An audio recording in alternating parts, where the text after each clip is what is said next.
Federal courts issue injunctions as Biden's brace ban goes into effect, plus author Radley Balko on the big problems with firearms ballistic analysis. That and more on this episode of the Weekly Reload Podcast. No, the devil's got no hold on me. All right, welcome, ladies and gentlemen, to another episode of the Weekly Reload Podcast. I'm your host, Stephen Gutowski. I'm also the founder of thereload.com, where you can head over and check out our weekly newsletter, completely free, that will keep you up to date with the latest on guns in America. You can also purchase a membership if you want to support the reporting that we're doing and gain exclusive access to hundreds of pieces of analysis and reporting that you will not find anywhere else on the internet or the planet or so have you. This week, we are talking with Radley Balko, who is the founder of The Watch, is a publication on Substack that you guys should consider heading over and checking out once you're done listening to this episode. But we are going to talk about a new piece that he wrote, Devil in the Grooves, the case against forensic firearms analysis. And so welcome to the show, Radley. Thanks for coming on. We've had you on once before, so I appreciate you coming back on with an update here on this whole forensic firearms analysis situation. My pleasure. Yeah, thanks for the invitation. Yeah, so let's get right into it. What happened, we talked about this a little while back on the podcast about the general issues with firearms ballistic analysis and how it's used in courts. But there's been a specific update, a pretty big one, that you're writing about in this piece. Can you talk just a little bit about what that specific event was? Yeah, so this is a ruling in Chicago's city criminal court judge, Judge Hooks. This is a very kind of typical case. This guy, Ricky Winfield, was accused of a shooting. Police found a bullet at the crime scene that they were prepared to call a forensic firearms analyst who was going to match that bullet to a gun that was connected to the defendant, Ricky Winfield.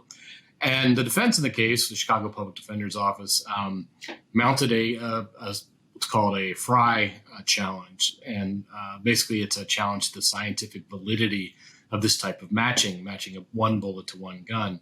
And most cases, most defense attorneys wouldn't even bother with one of these challenges. They're almost never successful. We've got, a full century of case law upholding this kind of testimony. And yet, in this case, the judge, who has kind of a history of skepticism of police and prosecutors, granted the hearing. Both sides presented expert witnesses, and ultimately, he barred the forensic firearms analyst from testifying at all, based on the fact that there's no scientific foundation to this idea that you can match one bullet to one gun. Now, this is a landmark ruling because while other courts, both state and federal, and including at the appellate level, have limited what firearms analysts can say, told them, for example, you can't say, it's a statistical impossibility that any gun other than this gun could have fired this bullet, or, this bullet is a match to this gun, and made them use more kind of circumspect language. This is the first ruling that's ever completely barred an analyst from testifying at trial. And so that, in that sense, it's a pretty big deal. Okay. So this is a first of its kind ruling saying that this entire field of forensic firearms analysis isn't reliable enough to be used as evidence in a criminal court case like this. That's right. And what he said, and I think this is intuitive, he said, look, there are things that forensic firearms analysts can testify to that are backed by science. And these are what are called class characteristics. So the caliber of a bullet, for example, which direction the gun spins the bullet as it leaves the barrel, things like how many grooves are in the barrel, that are that's part of the rifling. That's part of the rifling. But these are characteristics that are shared by large numbers of guns, right? Obviously. And so because of that, it's information that you don't need any specialized expertise to notice, right? And to notice and to notate. You need some level of expertise to understand it, but not Yeah, necessarily. but it's not. Yeah, I mean, the same degree as some of what they're trying. Person with a reasonable specificity familiarity with individual. guns could probably tell you the caliber of bullet, and the grooves Right. maybe is a little bit more, but you don't need a microscope necessarily to look at the Mm-hmm. grooves. The very sort of expertise that makes them qualified to be experts in a trial is the stuff that can specifically narrow it down to one specific gun. And that's the very type of testimony that there's no scientific validity for. So in Hooks's opinion, it's like, well, what's the point of certifying you as an expert if the only thing I can let you say, scientifically is stuff that, anyone who's not an expert, or not anyone as you, but lots of people who aren't experts could also tell a jury. And I think that makes sense, especially when you think that, when just the fact that you have an expert testifying makes that person sort of more credible to a jury, because they think, well, there must be a reason why this person is here. So then anything they say after that is going to give them much more, more weight than it probably should be. And that was Hooks' reasoning in this. Okay, I see. So it's not that you can't, in this particular case, that prosecution won't be able to introduce any firearms related evidence, like the class level analysis that you're talking about, where this is a 9mm that was fired from a gun that has this many lands and grooves in it from the rifling, and the defendant has a gun that matches that generally. What he's not allowing is having someone come in certified as an expert to make claims about that specific bullet recovered being a match for the specific gun fired, excluding all other possible guns, right? Right, and sometimes they'll use language that hedges a little bit, but his reasoning, and there's academic research to back this up, is that if you tell a jury, I can't exclude this gun as having fired this bullet, right? They will take that for what it's worth. Like they will say, okay, well, that means you're not excluding the defendant, but you're not saying that it could only have been this person. As soon as you start using any kind of language that kind of specifies the defendant, if you say, it is my opinion that the gun is the most likely source of this bullet, or if you say no other gun on the planet could have fired this bullet, juries tend to hear all of that and give it the same sort of amount of evidentiary weight. This expert is matching this bullet to this gun, no matter what the language is. And so he's saying, you can use this very broad stuff, that doesn't exclude, but I'm not going to let you say this bullet can only, match this bullet to this gun, because juries always hear that the same way. Okay. Interesting. So that's the specific update. And we'll get into a little bit more of the specific issues with firearms related ballistic analysis in a moment. But I want to zoom out first, because in your piece, you describe how firearms ballistic analysis is part of a larger pool of evidence that's potentially questionable, at the very least, what's called pattern matching. This is sort of the stuff that you see on CSI and a lot of cop TV shows, where this includes all kinds of things, right? Like bite mark analysis, carpet matching, all sorts of things, right? Trying to match screwdrivers to hold, marks left on a door or a crowbar or something like that. This is all part of the same category of evidence, right? Yeah. So this is all called pattern matching, and this is this type of expertise really starts being developed in the progressive era, where you had policing was becoming more professionalized. And so the idea was policing shouldn't be sort of a patronage or crony position. It should be a career. And so we want police to sort of specialize in various, areas of law enforcement. And one of the areas was this idea of forensics. So this is where you start to get fingerprint analysis, ballistics analysis, shoe print analysis.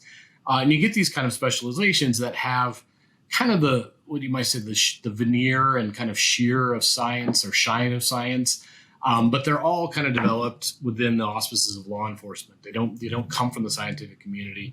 In fact, science and criminal justice kind of move on parallel paths for most of the 20th century, until the 1990s, when we get DNA testing. And DNA testing, emerges from the scientific community, and it starts showing us that a lot of these fields in forensics that we thought were kind of foolproof or certain or absolute were resulting in wrongful convictions. And so then now the scientific community kind of perks up and they start taking an interest in these fields and start, testing the fundamental kind of underlying premises.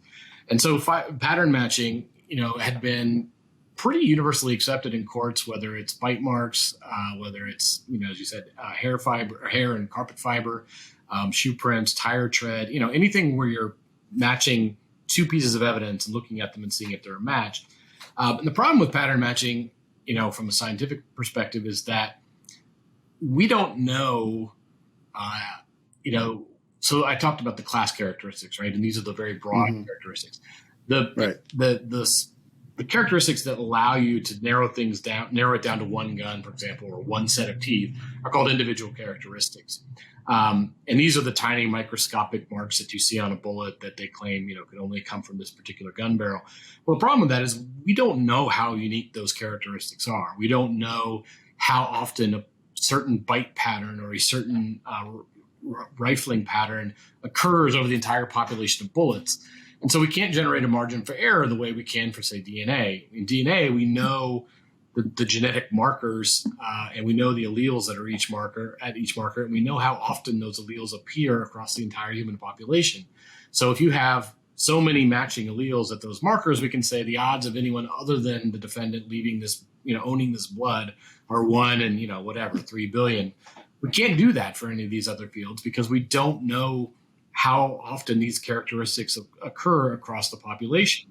And so it's all about judgment. It's about eyeballing it. It's about, for ballistics, what happens is an analyst will put two bullets under a microscope, and they'll have a split screen on their monitor, and they'll just look at the two, and they'll just sort of the classic CSI setup. That it's a match or it's not a match. And the problem is that we don't know how good they are at it. And the tests that have been done have suggested that, there's a pretty high error. Well, so one of the things that you talk about in your piece, going off of this DNA discussion here, is that level of scientific specificity that you get with DNA is part of the reason why we suspect that other types of pattern matching aren't as rigorous, right? Or aren't as reliable, right? Because one of the things that began to happen in the 1990s with the rise of DNA testing is that people began to get exonerated from certain crimes where DNA was,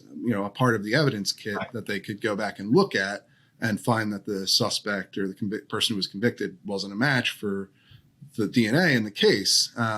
Whereas during the case, they had used these different pattern matching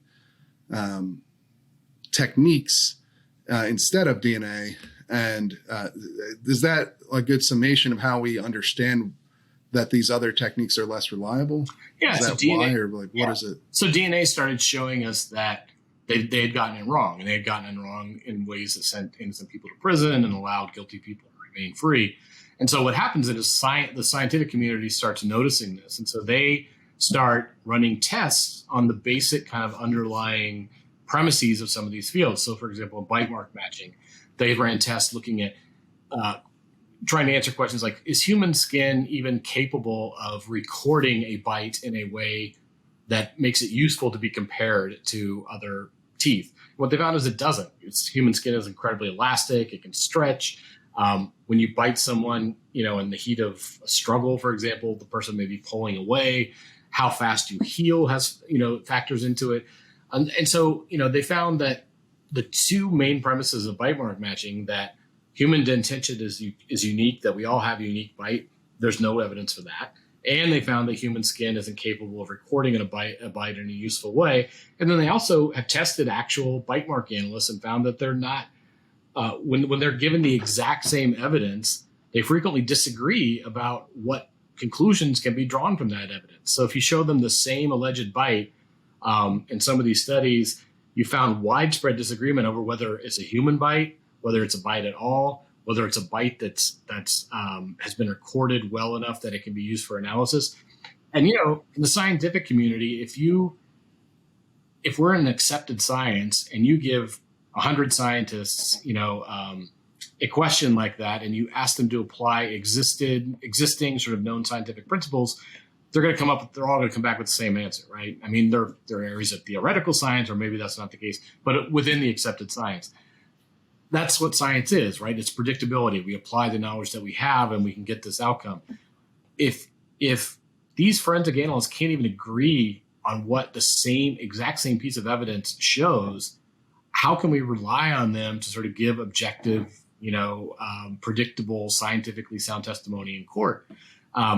So within pattern matching, basically it's come down to kind of this idea of eyeballing the evidence, saying whether it's a match. And what juries then do, because there's no ground truth in a lot of these cases, right? Unless there's DNA, we never know for sure if this person was guilty or not, right? The jury reaches its verdict, but there's never a test, right? So we can't even look at a track record for these experts. So juries end up just sort of judging their credibility based on how persuasive they are on the witness stand and what their experience level is.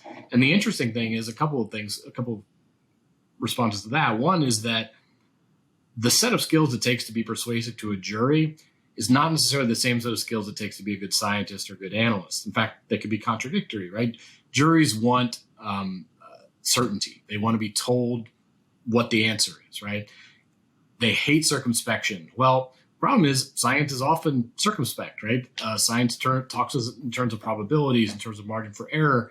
And so if you're willing to kind of, eschew the science and give certain answers, that makes you a less thorough and careful and conscientious analyst, but it probably makes you a better expert witness because that's what juries want to hear. The other thing is that, juries tend to, they have their own biases in terms of they tend to think that defense witnesses are hired guns, whereas prosecution witnesses are, sort of public servants and only in it for all the right reasons. And so,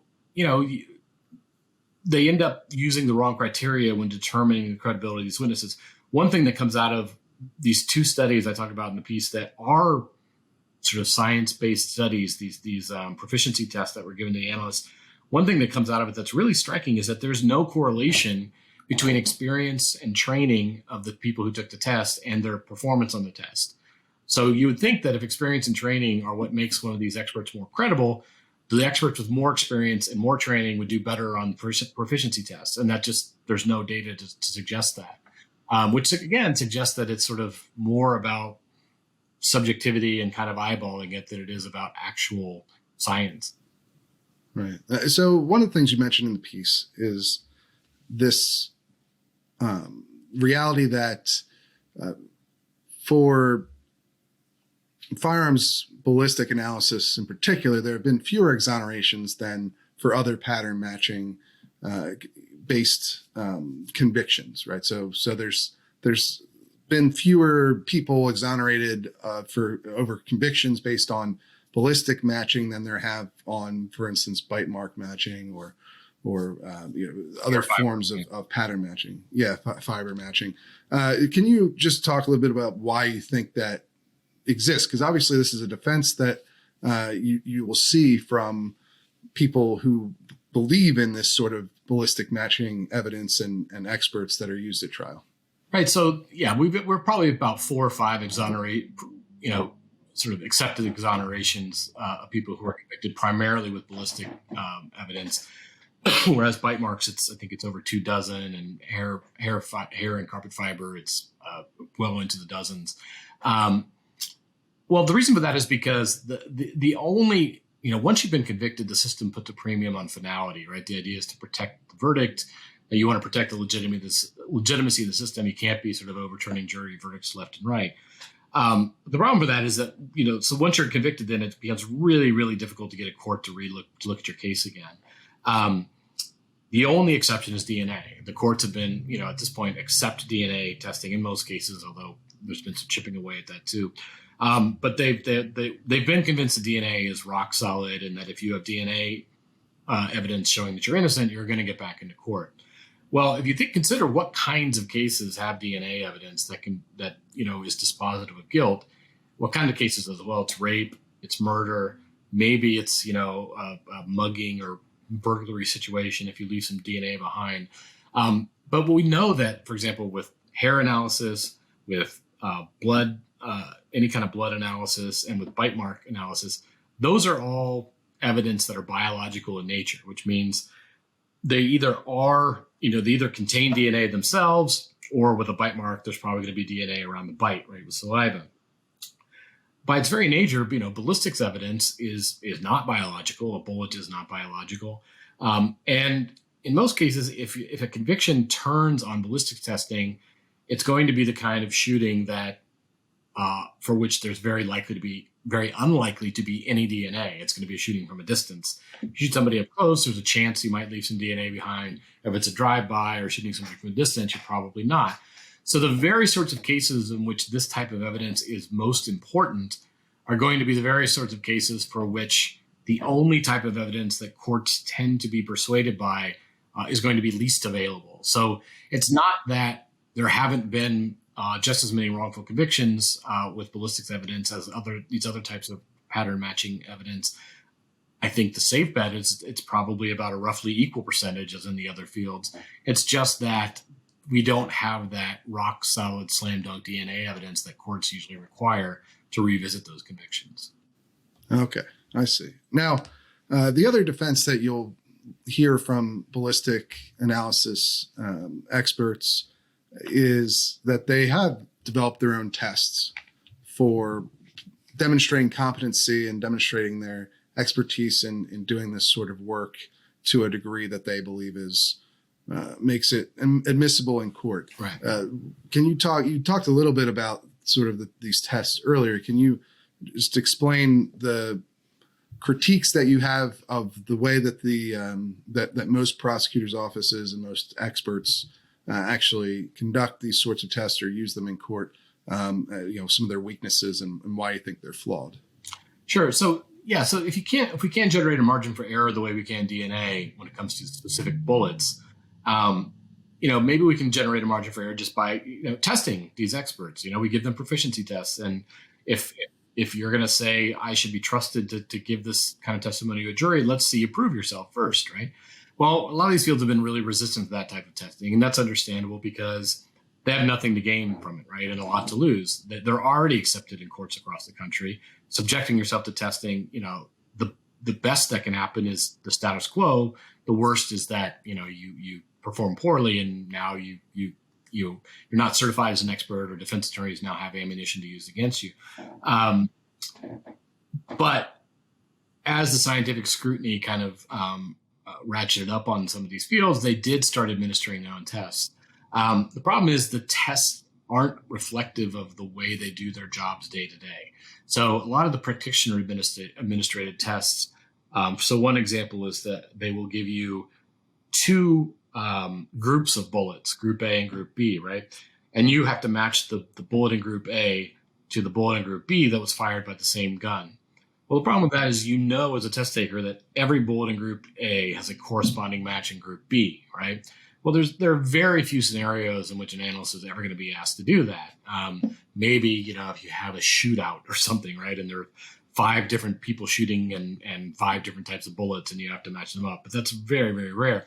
Most of the time, you get 2 bullets, one from the test bullet or the test bullet that was fired by the gun that's suspected, and the bullet at the crime scene.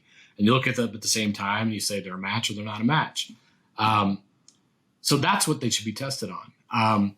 Because what they're looking for, I guess, just to get the very specifics of how this is supposed to work in theory, is because obviously the big problem here, and you sort of discussed this earlier, I think a lot of people could probably get their head around how you could match a 9mm bullet to a specific kind of gun, and a Glock 19 or something, because it has the right number of lands and grooves for the rifling, right, and the twist rate, and the general idea that you could see something that matches that specific kind of firearm. But how do they explain getting from a Glock 19, where there's just as a general gun that probably fired this bullet, to this specific Glock 19, right, out of the millions that have been made and sold throughout the world? How do they claim that they can do that? So that's where this gets really, really interesting. So, even on an assembly line, making the exact same product hundreds and hundreds of times over, over the course of a day, at some level, right? If you keep zooming in, at some level, those products are going to be different, right? Because no two things are exactly the same at the molecular level. And so what the theory is that when you manufacture a gun, when the lands and grooves are cut into the gun, the machine that does the cutting leaves imperfections in the lands and grooves, tiny imperfections. And every gun is going to be different on this very microscopic level. And every time that gun fires a bullet, it goes through the grooves, and these tiny little imperfections put little scratches on it as it goes through that you can only see through a microscope. And every gun leaves unique scratches that can be traced to that specific gun. Now, I think that this is pretty far-fetched for some reasons I'll get into later, but I want to address your testing question first. So what would, let's say, so that's the theory, and we'll get into some of the issues with it, but you're saying they've come up with their own tests for it, but they're substandard. What would be a good test, I guess? And has anyone developed it and tried it out? So they move beyond these Group A, Group B tests, and then so at this particular trial, it comes out that the state's expert, who's a forensic firearms analyst, he has his own test that he's given people over the years, and a group of public defenders in New York got a copy of that test, and they gave it to a half dozen attorneys in their office, attorneys who had no firearms training whatsoever, forensic firearms training, were not experts, just defense attorneys, and they all passed it with flying colors.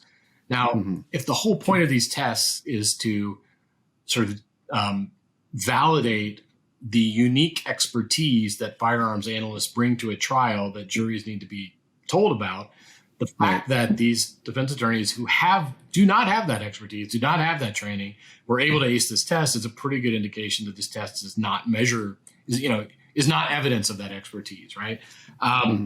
So what would be, I guess? So the ideal test, and I want to talk about these two Ames tests that were given, but let me tell you what the ideal test would look like. The ideal test would be an effort to measure proficiency at these analysts as they do their day-to-day jobs, as they perform in day in and day out. And so we do have one lab that has done this, and it's the Houston Forensic Science Center, which is a crime lab that was started after a number of scandals. The idea was to, we're going to create the first crime lab that is run, strictly along sort of scientific principles. And so the guy that runs that lab, Peter Stout, has made that commitment. And so one of the things he does is over the course of the workday, probably not every day, but at any given time, one of his analysts could get a fake case, right? And this is to test their ability and test their proficiency. And the idea is they don't know when they're being tested. And so he masks the test. And in fact, he gives Starbucks gift cards to any analyst who can sniff out one of the test cases, because he wants them to blend in, right? He wants them. And so what he found with his firearms analyst is that when it comes to determining whether two bullets were fired by the same gun, which is one type of test, or two bullets were fired by a different gun, the error rate, I'm going to make sure I remember these, somewhere between 10 and about 40% among his analysts. That's pretty wide area, right? That's a pretty big margin. If you're talking about sending someone to prison or death row, I think you will probably want an error rate well below 1%, right? And, to his credit, he released the results of this, and he doesn't let his analysts testify to anything that he doesn't think is grounded in science. So they're not allowed to match one bullet to one gun in trial. They can give broader testimony about, I can't exclude this gun, but he won't let them because, he found that they're just not accurate enough. And it's not a reflection on, it's not that they're bad analysts compared to other analysts in the field. It's just that, this, I think, the problem with giving people these tests, these proficiency tests outside the laboratory is that people are going to change the way they take these tests when they know they're being tested. They're not going to take the test the same way that they perform their jobs. And we want to know how well they perform their jobs because that's what we're going to use to determine whether or not this type of evidence is reliable and predictable. And so what he found was that it's not. And, this is also a lab that presumably because of his sort of commitment to science, is probably hiring the most conscientious analysts he can. So these are probably some of the best firearms analysts out there, and this is their margin for error. So I don't think it's a test. I don't think it speaks to the quality of the people working in that lab. I think it speaks to the fact that this field in general has a very high margin for error, and that's something that we need to reckon with. Right. I mean, I think to somebody, honestly, even to a layperson, the problems with this sort of pattern matching for firearms seem fairly obvious, right? I mean, I understand the basic idea that even though a mass-produced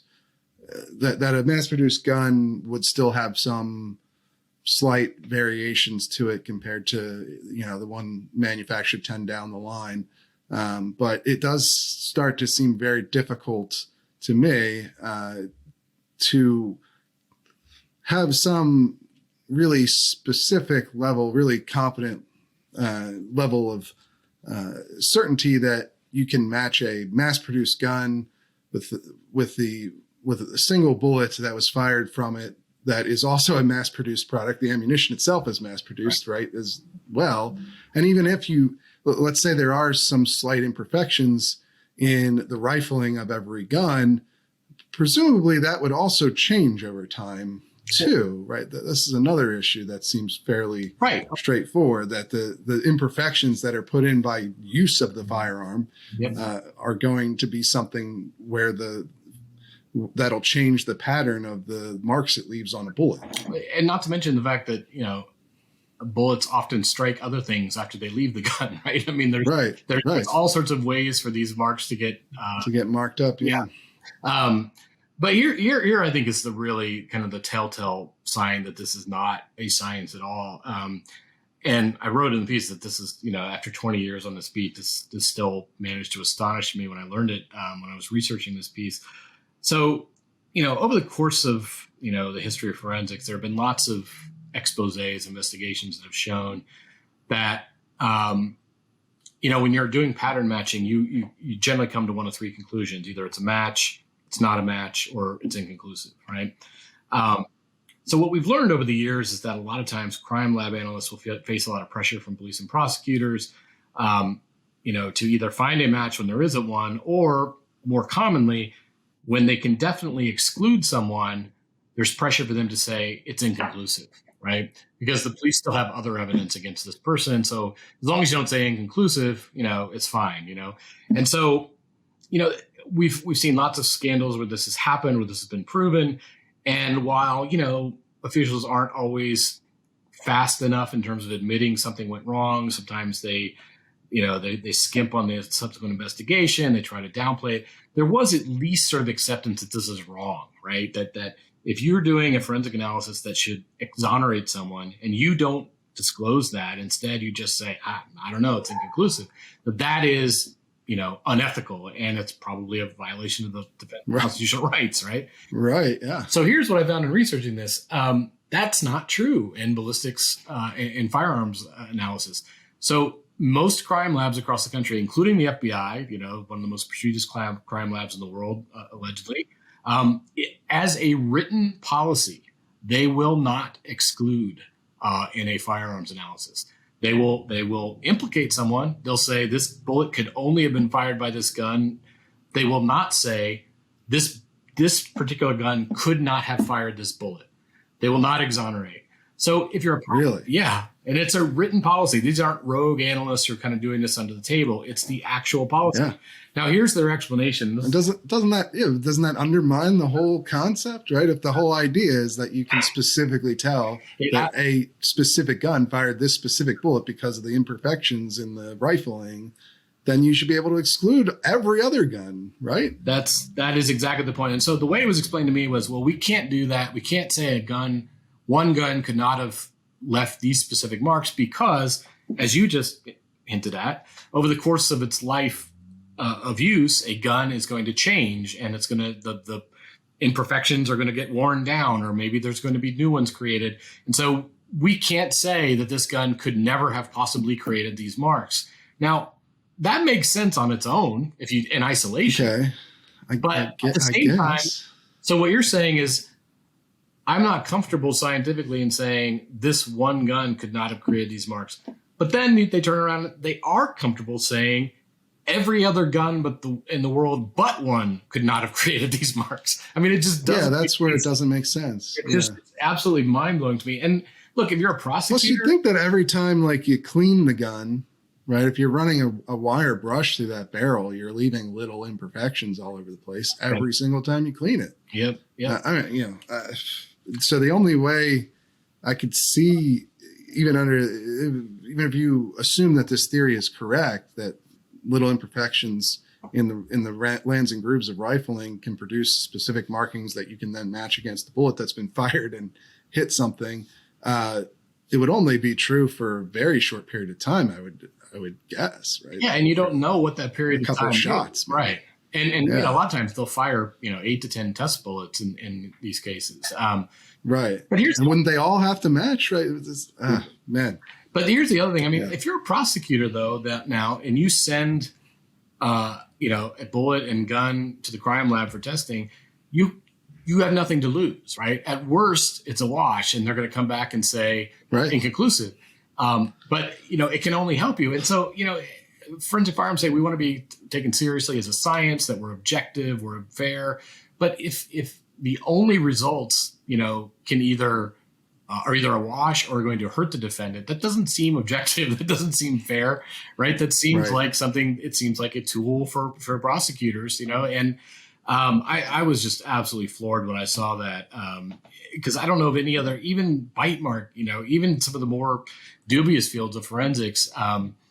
There have been lots of rogue characters and lots of cheats and quacks, but none of them, they've all claimed to be objective, right? They've all claimed that I'm just as willing to exonerate somebody as I am to implicate them. And yet now in this field, which is probably, one of the more widely accepted ones in courts across the country, certainly it's been there around for about a century now. That's not the case. And I was kind of blown away by that. How does this work in a place like California or even New York, where they have microstamping requirements? Because the whole concept of microstamping, right, even though it's a theoretical technology that doesn't actually exist in practice anywhere, is that you need to add a special component or way of marking casings in order to actually achieve what is being claimed possible with this sort of ballistic analysis. Is the whole idea of microstamping is you have to create a firing pin or some other device within the gun to mark every fired round with a unique identifying number or code or QR code or what have you, like some sort of unique identifier. Doesn't that imply that the state of California thinks that ballistic analysis doesn't work? It does, yeah. I mean, and look, it's not just bullets. They also claim they can trace casings to one particular gun just by the marks left on when the firing pin strikes and then the ejection mechanism. So, but that's where microstamping would undermine all of that, wouldn't it? The fact that they want to mandate it, I would think strongly suggests that they understand that it's not traceable or identifiable to a single gun. And look, I mean, I think we need to be real about this. I think this is the correct decision in Chicago. I think that this evidence is not based on science, but it is going. I mean, if this ruling catches on and other courts start ruling this way, it is going to make it a lot harder to prosecute gun crimes. I mean, unquestionably. And a lot of these cases, they probably got the right guy. But I was going to ask you that. Like how many of these people are really innocent? I guess, but we don't know. I mean, my guess is it's probably reflective of what we know about innocence in the broader population of people who've been in prison, or about 3 to 5%. But we don't know. It's impossible to say. But I guess the question. I guess you'd side, but for you, would you side on the classic principle that you'd rather let 1,000 guilty men go free than lock up one innocent one? Like, is that essentially where you're coming from? Well, I mean, I think it's even more basic than that, which is just that. I think that we should have to. I mean, the state should have to use the state shouldn't be able to use quackery to put people in prison. Yeah. You know, I mean, you can't bring in a palm reader, or a tarot card reader to provide evidence of somebody's guilt. And, I mean, these guys are they hate it when you use this analogy, but, it's like when they only want judges to consult other firearms analysts when they're deciding whether the entire field is legitimate or not. And, the metaphor I always use is that's like saying, I'm going to decide whether tarot card reading is legitimate science or not, but I'm only going to consult other tarot card readers for opinions, right? You need sort of that outside opinion, and you need scientists from outside the field to be evaluating it. I mean, is that how you feel about this whole field generally, or is it like, what are the pieces that seem to meet that standard of credibility for use in court? And what are what would you throw away? Would you just keep the class identification stuff where it's, this is a 9mm fired from a barrel that has a certain twist rate for the rifling and certain number of lands and grooves.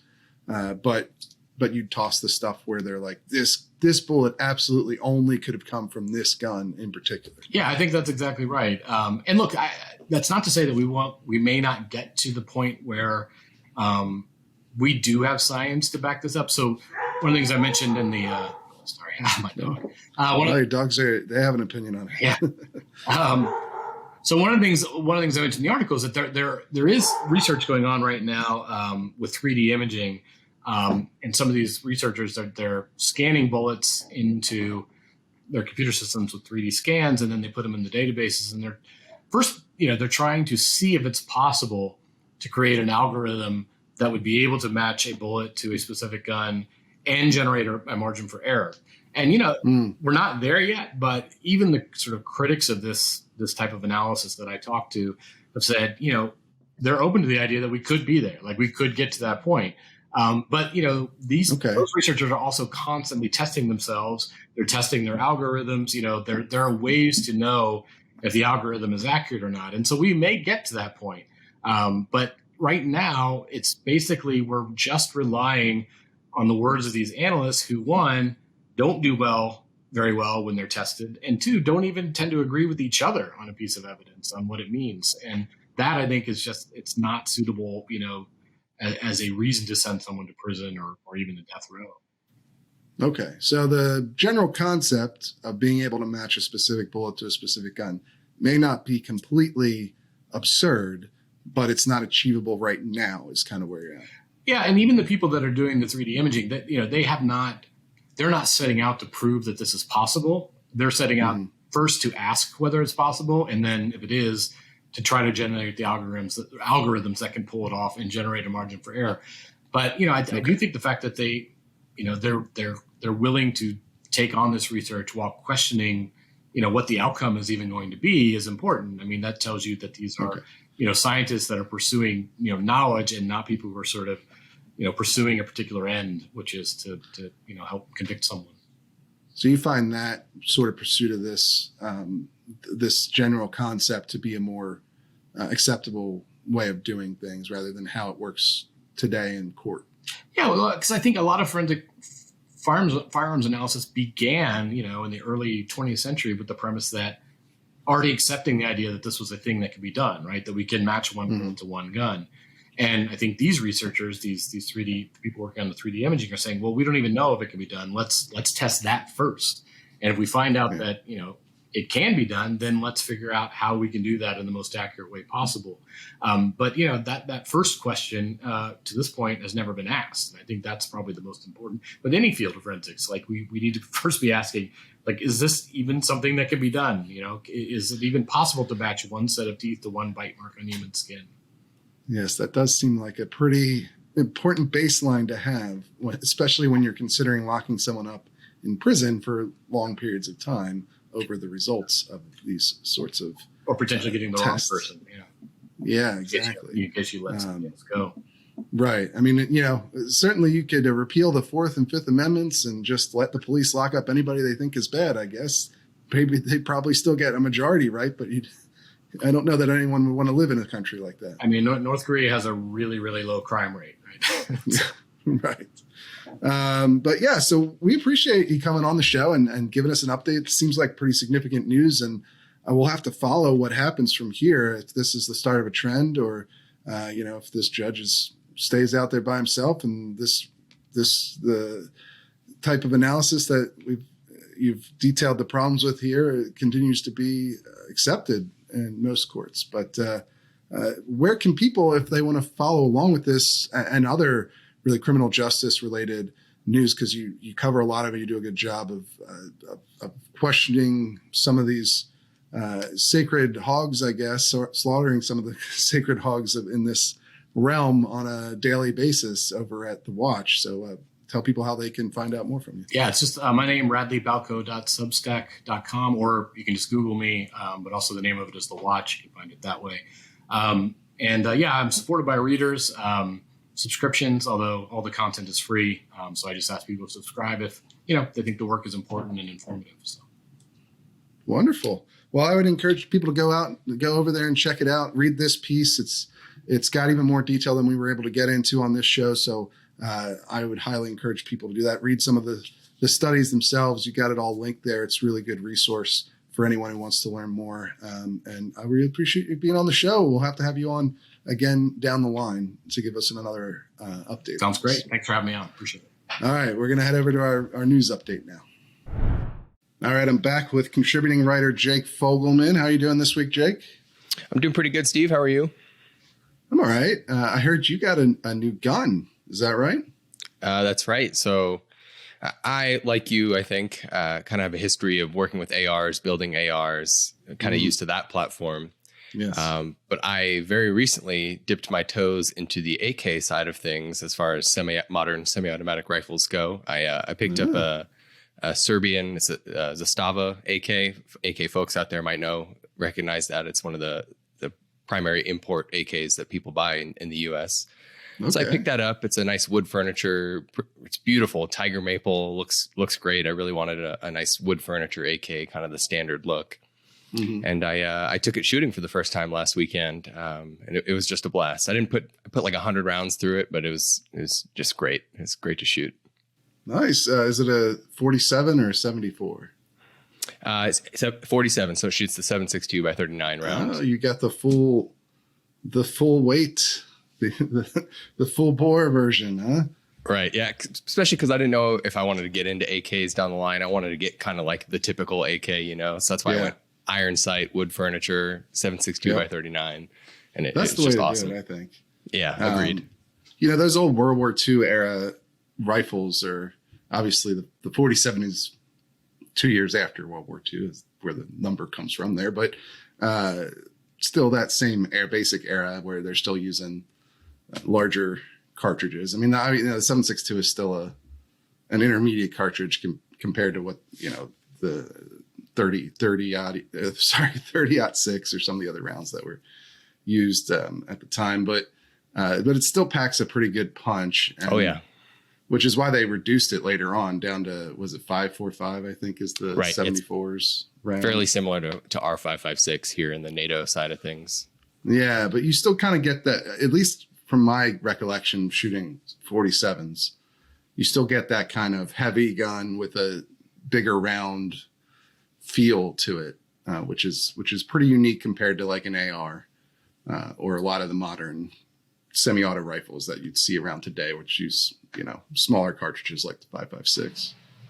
Yeah, absolutely. I took a buddy of mine to shoot it with me who's kind of new to shooting rifles, and he shot my AR previously, and I let him try the AK, and he was surprised. He said, wow, that definitely kicks a little bit more than the AR. I said, yeah, it's a bigger bullet, it's a bigger round. Yep. Yeah, so that's always fun to see. Yeah, and so do you think you're gonna keep going down the AK rabbit hole now, or We'll see. I kind of got the bug a little bit. I see the appeal now. Yeah. Why their AK guys are so passionate about them. It's just something about whereas an AR, it seems a little more intricate. It's more complicated. The manual of arms is a little bit different. Whereas AK is just brute metal and wood, side charger, and shoot a big heavy round. It's appealing. So we'll see. I wouldn't put it past me to somewhere down the road get another one. or maybe some other comm block weapon. I kind of like the old Russian, maybe like an SKS or something like that. Yeah. There's a certain design logic to it that's uniquely Russian. Yeah. That's for sure. And, it's always interesting to see these historical firearms and how they actually function when you own them.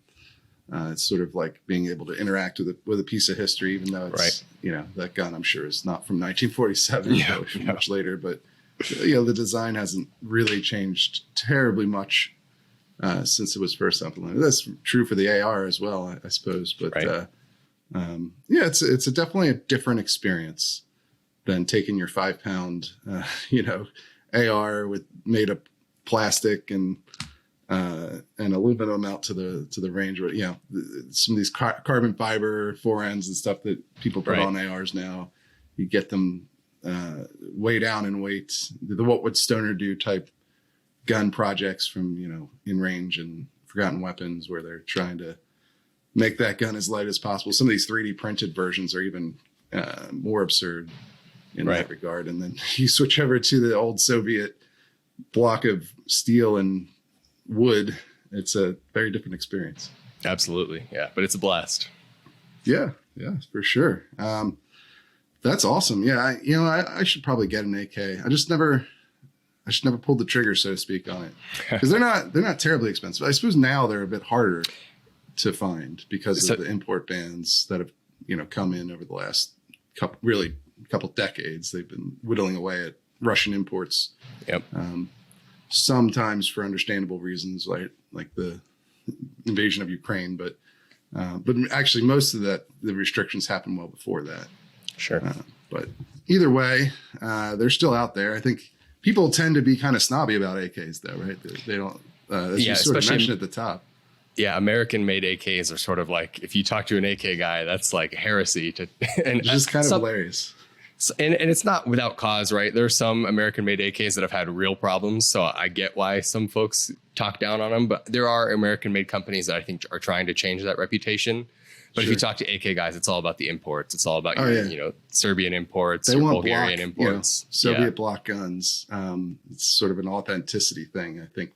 There's probably a argument to be made about how the different manufacturing processes for each, but I think it's more like a authenticity play. They don't want an American Soviet gun, right? American copy of a Soviet gun. They want one that was made in Stalingrad or whatever.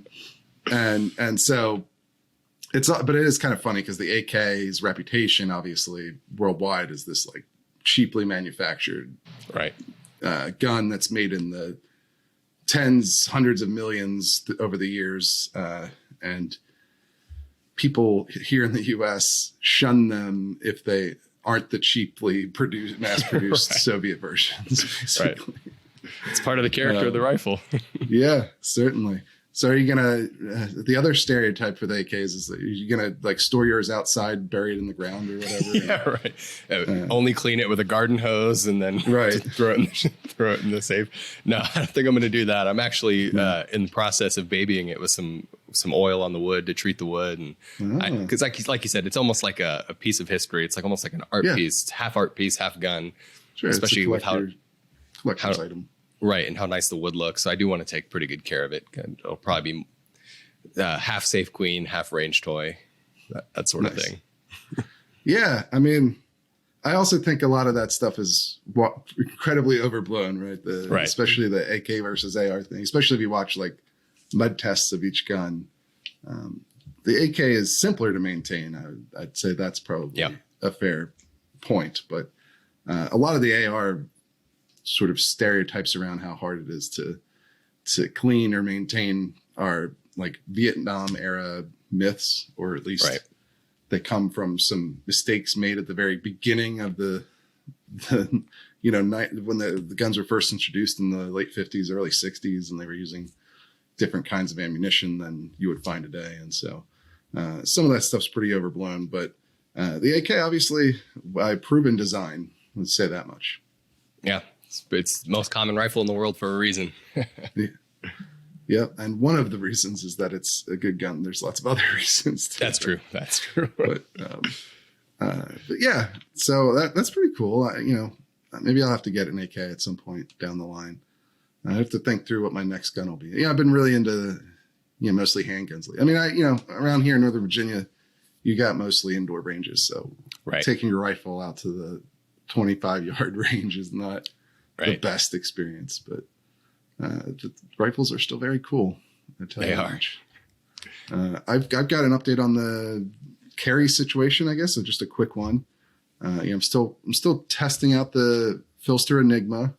And still really liking it, but it obviously needs, appendix carry in particular it's pretty finicky. You got to really work at it to make it fit your body properly. And so I'm still doing that. One of the things is that you kind of have to wear your pants a little bit higher than you might normally wear them. Especially if you got my body type with my, with the stomach, it's, So one issue I've run into is that I use like neck belts, the ratcheting belts, and you cut those down to size when you get them. And so that they'll fit where you normally wear your belt. And so mine are all kind of a little bit too tight to wear up a little, like really where you want the gun to prevent keeling, where the gun sort of sticks out from your body because the belt's too low on it and it pushes it in. And so I bought some new, you actually kind of want flimsier belts, or at least not extremely stiff belts like you'd normally have for gun carry, because the Filster has its own belt system, right? So it's not relying on your pants belt to hold it in place. And so your pants belt can actually work against what you're trying to accomplish. And so I got some new belts when you try out. I got, I've moved things around and moved the buckle around, and I'm just trying to tweak things. I might try to get a bigger wedge too. We'll have to see. It really is a whole process to get it to exactly how you want it. I think I'm going to get some Talon grip tape too, the rubbery stuff, because the SIG X Macros grip is more sandpapery. It's not super abrasive on your hands, but if you've got it against your stomach all day, it gets it's a little much. So I might put a rubberized grip on there, or grip tape. And we'll have to see from there where I end up. But I also, the whole thing is like, I want to get appendix as good as I can and see if I end up wanting to do that full time all the time. If it's better, there's obviously some advantages. You can draw better from a seated position, like when you're driving. It does conceal better, so it may be better for me, especially in the summer months where I'm just wearing a t-shirt most of the time, because it does conceal a lot better than strong side for me. So we'll have to see where it ends up. I think I'm going to try and get another strong side holster too. I think there's a decent like Kydex hybrid out there that's like a 3/4 Kydex shell, so it eliminates a lot of the usual problems with your hybrid holsters. And I forget what the name of it is. I'll have to look it up and tell you guys on the next episode. But I think I want to upgrade my strong side at the same time, so I might have two different systems. I don't even know if that's a good idea or not, but maybe appendix in the summer when I need to conceal better, and strong side the rest of the time when I want more comfort. Yeah. I switch up sometimes when for example, in the winter and fall, when I go into the office, I have to wear obviously a dress shirt tucked in, so I can't really get away with appendix, but I'll carry strong side and wear a jacket over it, because like a cover garment, and that allows me to go into the office, concealed. Yeah. But the rest of the time I'm an appendix guy since I started carrying, but I do occasionally switch up just based on circumstances. So I don't think that's unreasonable to have different options for different scenarios. So maybe that's where I'll end up. We'll see. What do we got in terms of news this week though? Yeah. So I think this is a pretty interesting story. This is from the New York Times. Politico also did a report on this, but apparently the lawyers for Hunter Biden are planning to challenge any potential charges that they may face related to his past drug use and his sort of poor firearms ownership habits, shall we say. But they're planning to potentially contest those charges with a Second Amendment challenge using the new Bruin standard that Hunter Biden's father, President Joe Biden, has called an affront to the Constitution and a crazy conservative theory run amok. So it's just an interesting dynamic that we may see where Hunter Biden may very well be the next Second Amendment plaintiff. Yeah, this is fascinating, right? So this stems from he bought a gun in October of 2018. And, so when you buy a gun at a gun store, you do the background check. And on the background check, it asks you whether or not you're addicted to a controlled substance, a habitual drug user. And so in order to pass the background check, you have to say no. And the problem for Hunter Biden, of course, is that he wrote a book after that where he explicitly says, and he's repeated this many times in public interviews, that he was using drugs, specifically crack cocaine, I believe, all the time during that period where he bought this gun.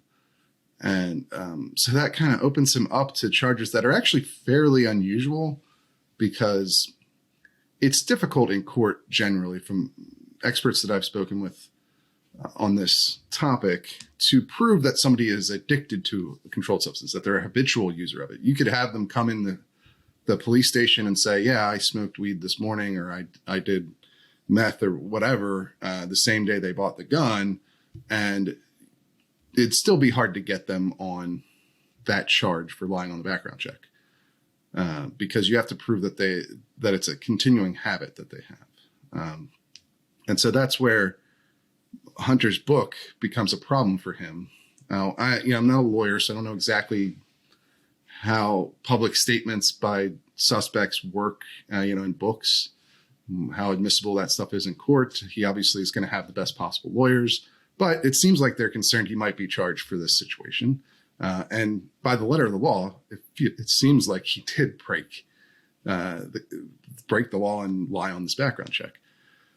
Now, this is not a crazy defense, what they're considering here, right? We've been covering this since Bruin, and there's been some progress for drug users who have been convicted of either lying on the background check about their drug use or having guns while using drugs.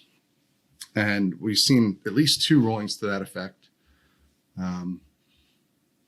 that went in favor of the plaintiffs. They went in favor of the defendants, I guess, in this case. These would be criminal defendants. Right. These generally haven't been backed by gun rights groups. These have generally been criminal defendants as sort of wild cards of the Bruin era, because, obviously the Second Amendment applies to criminal defendants, not just to sort of organized gun rights cases where you get, the NRA or Firearms Policy Coalition or SAF or GOA files specific suits intended to have a specific outcome because they want to challenge laws based on the Second Amendment. And, at the same time, you have plenty of these criminal defendants who have been charged with various gun crimes trying to, use the same ruling to their benefit. And, it would be a truly bizarre situation, but it's not unthinkable that Hunter Biden could defend himself in this way and actually win. That's right. Yeah, it's by no means a subtle part of the law. So it could be one of the more fascinating Second Amendment legal stories in the near future, depending on how this goes. And it'd be his father's Justice Department that'd be prosecuting him. Right. So pretty weird situation, but it doesn't seem outside the realm of possibilities. And then the next story comes to us from The Trace, and they reported on BioFire, which is sort of the hot new so-called smart gun that's been making a lot of noise on the market. And the company BioFire has taken an interesting stance and said that they will be refusing to apply for sale in New Jersey due to New Jersey's mandate law that kicks in that says once a smart gun enters the market and is quote unquote commercially available, gun stores in the state must sell a smart gun in their inventory. And BioFire says, we don't like mandates. We don't want to alienate gun owners, so we are not going to participate in that process, which I think is interesting.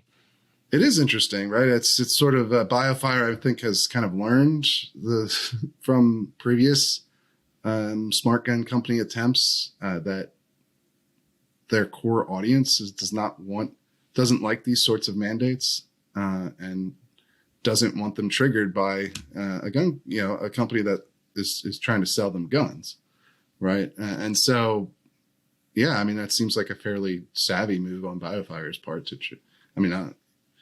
maybe they lose out on some business in New Jersey, but it builds more trust, I guess, with gun owners potentially.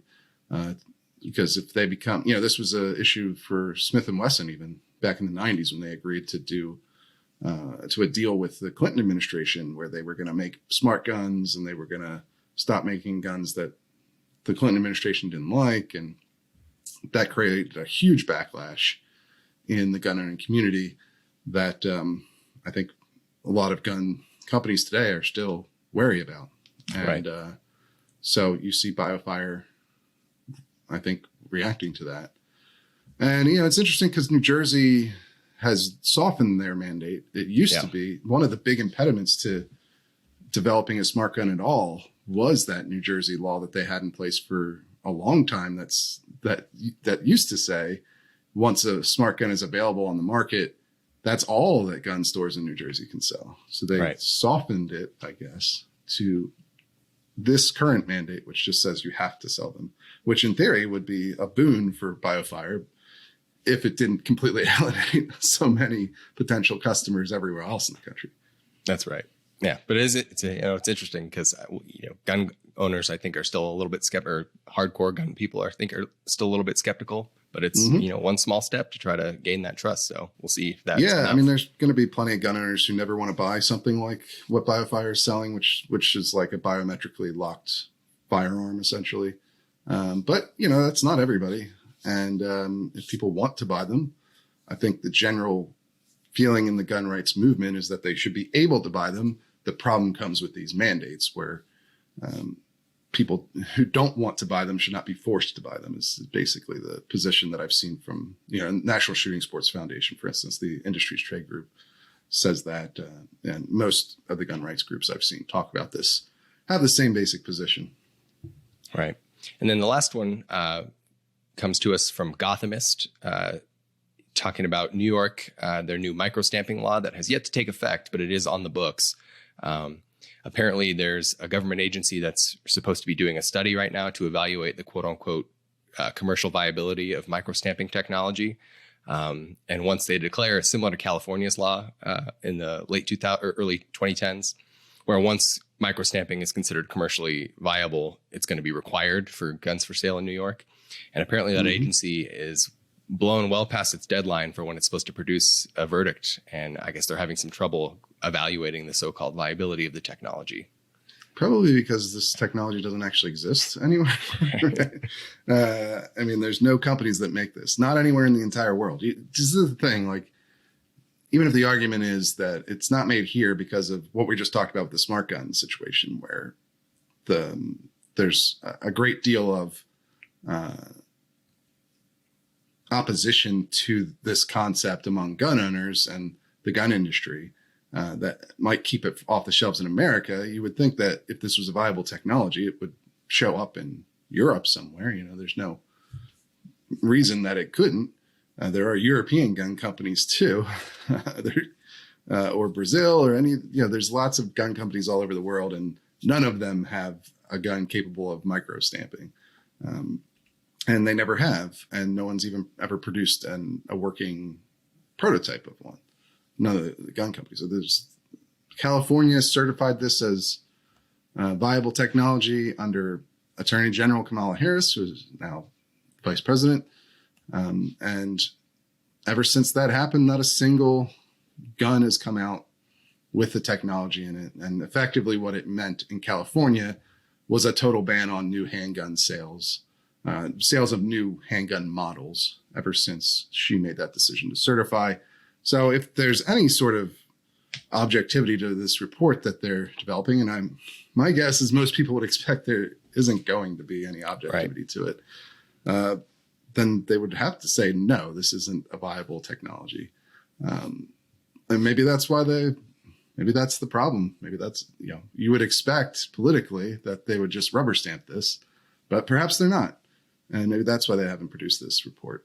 The other interesting bit on this, and I talked about this with Radley on the main interview, and I'm interested in your thoughts, Jake. This seems to undermine the idea of ballistic matching, especially casing matching, where firearms forensic experts claim that they can match individual casings to individual firearms based on the markings left by the firing pin on the primer of the shell casing. Now, obviously, what California is saying and what New York lawmakers seem to want to say is that doesn't work, and you need to have a specialized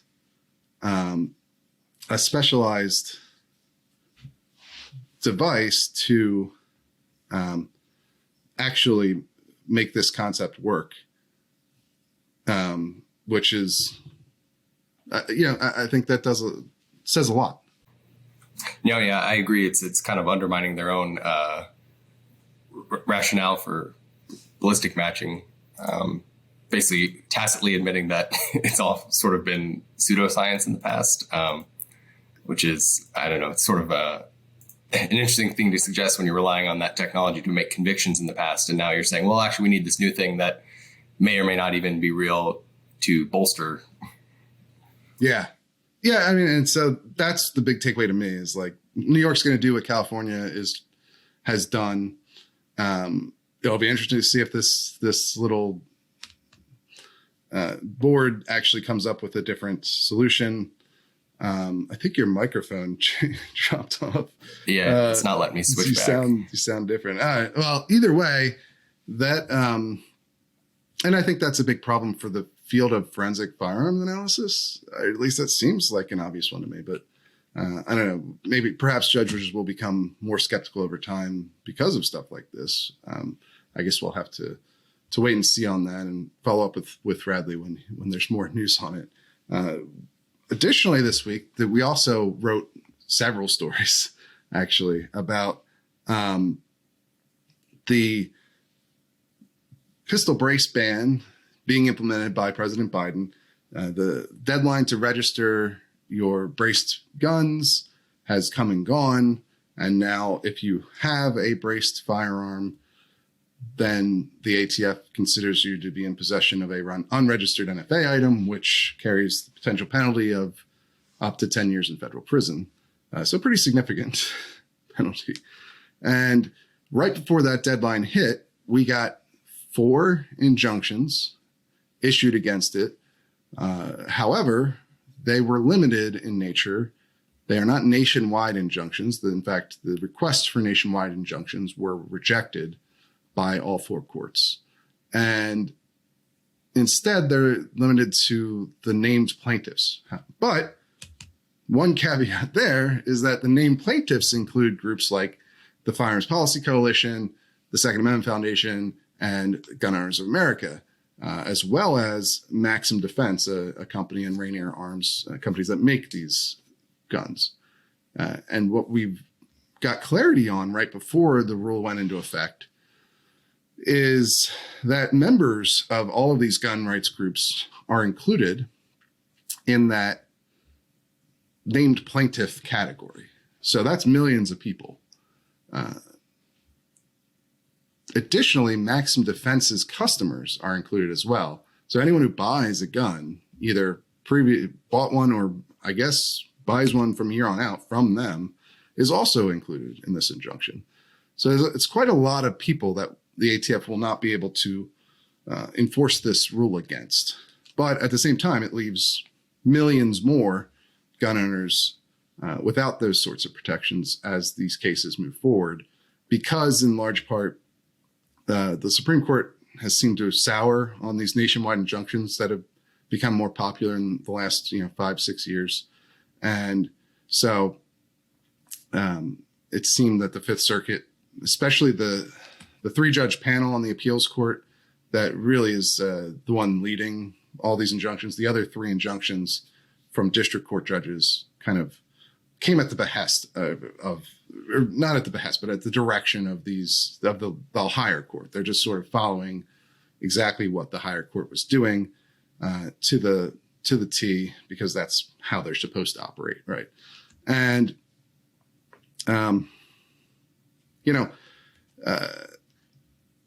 it's a pretty big blow for President Biden, I think, and one that is really reaches beyond just this rule, because now he's had all of his executive orders held up by the courts in one way or another because they're unconstitutional according to these judges, and I think that's a pretty big loss for him and a fairly significant win for the gun rights groups in this situation. What do you think, Jake?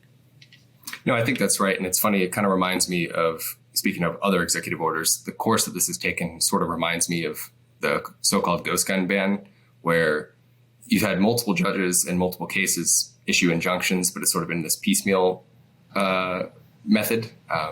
In that case, it was the major kit manufacturers that were getting their own individual injunctions. In this case, it's individual gun rights groups. So it's sort of, it's not a nationwide injunction, but when you're taking the lion's share, perhaps, of folks that actually own these products, it does become a major impediment to, seeing his agenda be carried out when, the vast majority of folks that would theoretically, ostensibly be affected by this rule are no longer affected by it, at least until litigation plays out. It's definitely a big blow to what he tried to do right when he got into office. So. Yeah, absolutely. And I think it's going to be significant moving forward here as well. It is interesting to see that we haven't had any rulings from other circuits. All these rulings are in the Fifth Circuit, and they're all following what the Fifth Circuit panel did. So, for instance, one notable name not on the list of gun rights groups whose members are protected by these rulings is the National Rifle Association, right? The largest gun rights group in the country, for 4.5 million plus members at this point.